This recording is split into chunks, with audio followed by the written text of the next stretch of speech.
आजपासून रिक्षा आणि टॅक्सी चालकांसाठी मराठी भाषेचं व्यावहारिक ज्ञान असणं अनिवार्य करण्यात आलंय।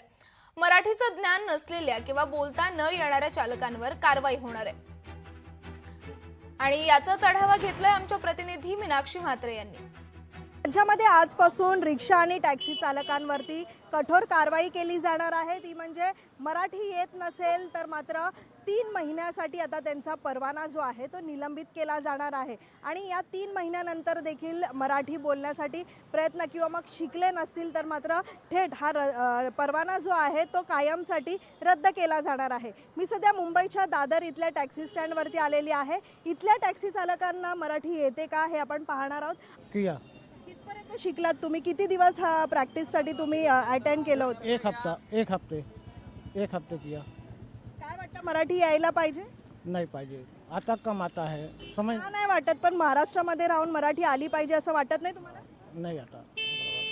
प्रशासनाला काय सांगेल? जी कारवाई आजपासून होणार आहे, खरं तर अंमलबजावणी होणार आहे, तुमचे लायसन्स रद्द होतील जर मराठी नाही तुम्ही शिकलात तर?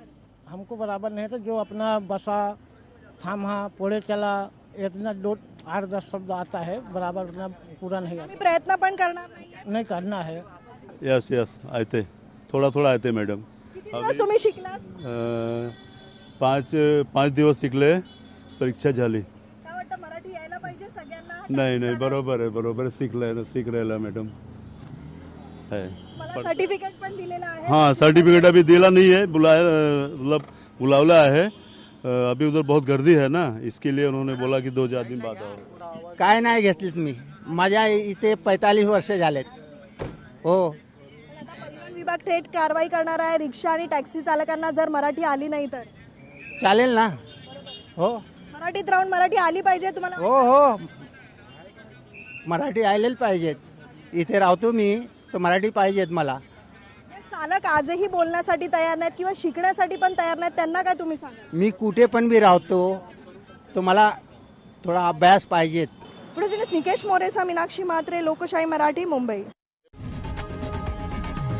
लोकशाही मराठी, ऐका, पहा, जागरूक रहा।